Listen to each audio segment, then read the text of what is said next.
Hey guys, welcome back to my channel. Yes, I have the same shirt, same hair, same outfit because I'm filming this right after the last video. So I'm on my grind today. I'm filming multiple videos today. The last video that I posted was basically what happens when you get your first placement call or you get your first placement.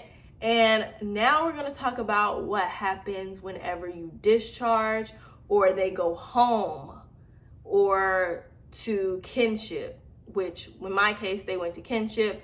We're going to talk about the process on how that happens.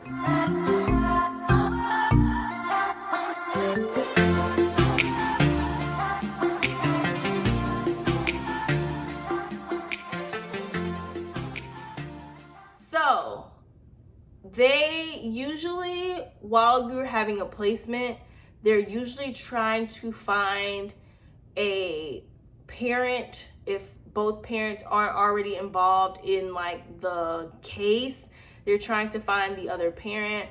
They're trying to find another family member or anything like that.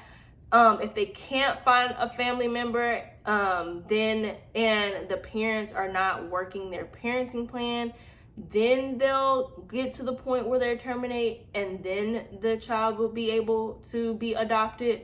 But before all that, they're diligently trying to find a family member because they really want, if they can't go back to the parents right away, they really want them to be at least with a family member. So that's what happened with me. They were able to find a family member. So that means that my placement was able to leave and go to kinship. So what happens? How does that come about? So like I said, usually that's going on behind the scenes. I wasn't kept into the loop as far as them looking for a family member. I don't know if all CPS investigators are like that. I don't know if they're going to tell you, hey, we're looking for a family member. Hey, we found a family member. Hey, we're doing this. I don't know if that happens, but I wasn't kept into the loop about that. I didn't know until the order was already signed and it was already a done deal. So I was informed. I was just texting my investigator and then she told me, hey, the order was signed. And I found out the day before my placement left that they were going to be going to kinship. So I had them enrolled in daycare and things like that. So that day when I went to go pick them up from daycare, I had to unenroll them from daycare and just pay for the day that they were there. And then what you do is you have to pack up all their stuff. Usually they'll send out an email or they may call you. But in this case, if I hadn't have found out before, it would have been sent out an email. But they send you an email. They tell you, hey, we found a family member. This is the family. Like, they don't tell you like the name, but they tell you like whether it's like a sister or a brother or an uncle or whoever, grandparent or whoever. They'll like tell you, or at least they told me that, that's where they're going to. They don't give you details about who that person is. They'll be like, hey, they're going to their mom's sister or their mom's mom or grandparent or, something like that. They'll tell you that. And then they'll say like, hey, pickup will be tomorrow. What time are you available for pickup? Or at least they gave me the option for time as far as pickup. I chose an early pickup just because I didn't want to linger all day. Like, it was already a sad thing, like, because me and my family had become so attached. It was already a sad, like, kind of bittersweet moment. I didn't want to drag it out through the day. We did cuddles and hugs the night before they went to bed, and then I woke up early. We ate breakfast and then more cuddles and hugs. Just because, you don't know where they're going to, and you hope and you pray that they're going to a place that is providing them with the same love and attention and stability that you're trying to provide for them. So that's kind of, I don't want to get emotional in this video. That's kind of sad because like I know what I can provide in my home, and I just know that, I just hope and I just pray that they're getting the same thing and they're not getting thrown back into a turmoil or unstable situation. So that's kind of tough to like think about whenever they leave, but you hope the best for them. And what you have to do is basically you have to pack up all their stuff. One thing that I suggest whenever you're packing up their stuff is to go ahead and write down in a notebook or anything like that their inventory, like how many shirts, how many shorts, how many pants, how many of this, how many of that they have, because you have to do a discharge inventory. You just fill out the inventory list again about like with the things that they left with. So you do one on arrival and you do one upon discharge. I think you have to do one every quarter, but for me, because I didn't make it through a whole quarter, it was arrival and discharge. But you do a discharge inventory and stuff like that. And then usually they come to your house. I didn't have to drop off at the office. I don't know if sometimes they make you come and do drop off at the office, but they came to my house and they picked the placement, or they picked them up. And the lady, she's so sweet. In the midst of having a placement, I met this lady before. She's so sweet, and she was like asking me like how it went, and am I sad, am I bittersweet? And I was like trying not to cry because I didn't expect to get so attached so fast. And I tried to not get that attached because I always knew that there was a possibility that the placement may leave. So like you try not to just like dive head first in love with these kids, but it's hard. Like I tried and I utterly failed. So yeah, it was emotional.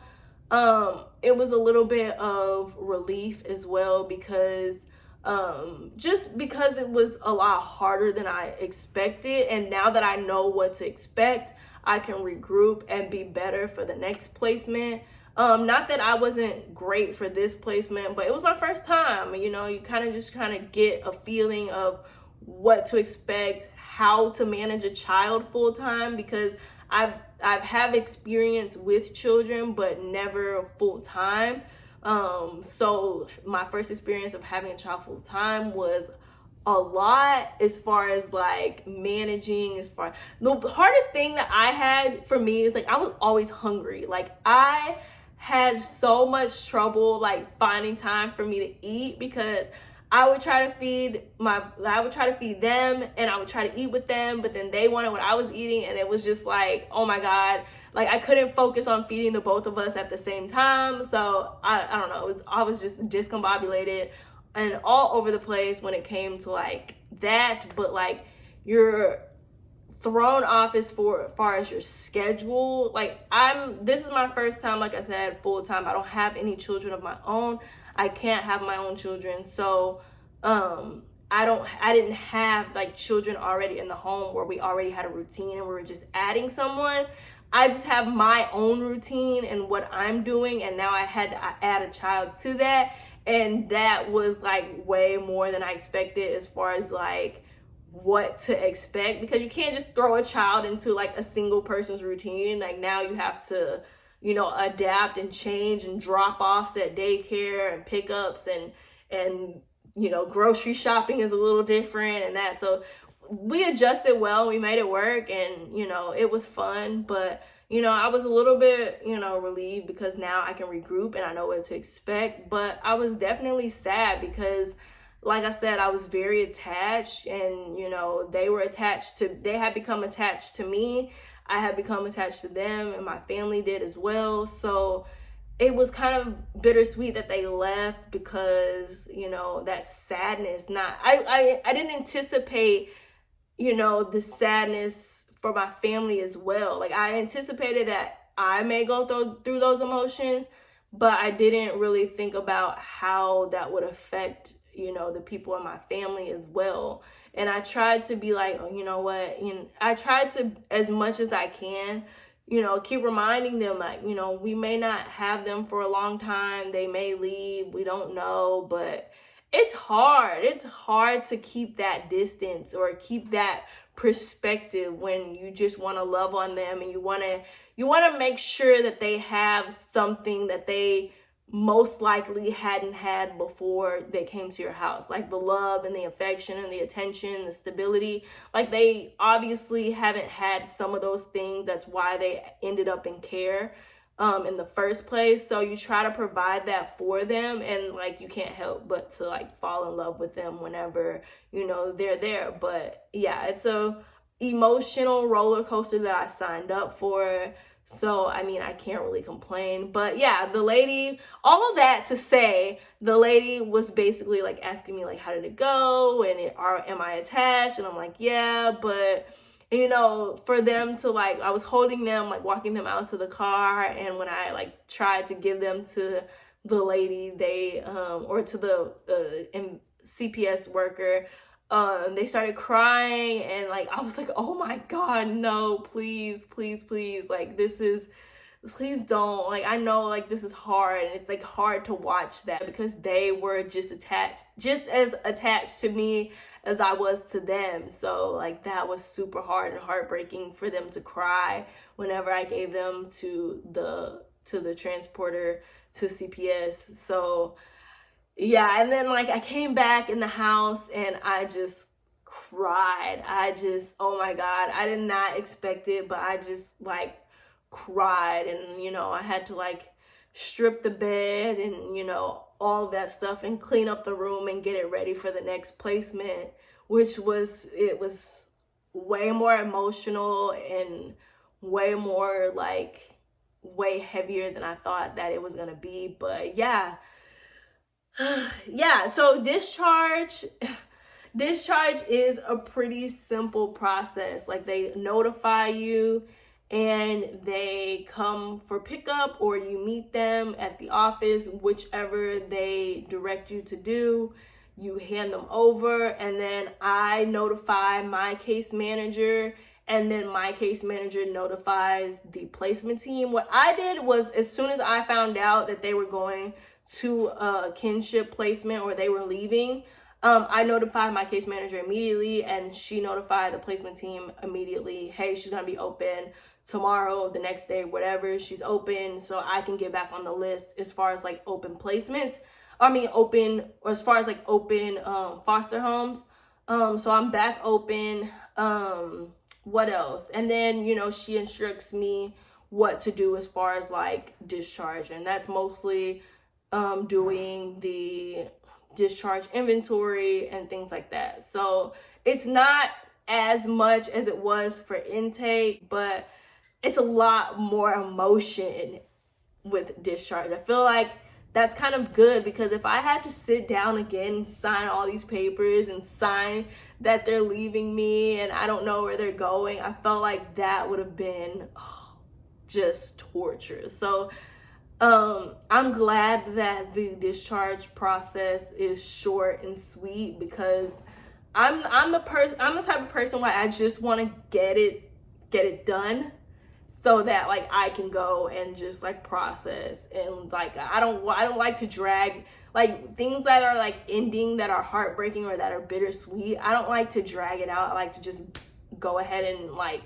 get it done, because I feel like whenever you drag stuff out, that kind of just like, it kind of makes it worse. So I was just like, yeah, we'll be ready early, you know, we can do pickup early. So then I just had all day to just kind of like reset, take a break, breathe, and then figure out and think about what I wanted to do for the next placement. Whether that is take a break, because some families do that. They take a break between placements. Some people just go right into the next placement. I don't know what I'm going to do yet. It's been pretty slow overall as far as like the placement calls.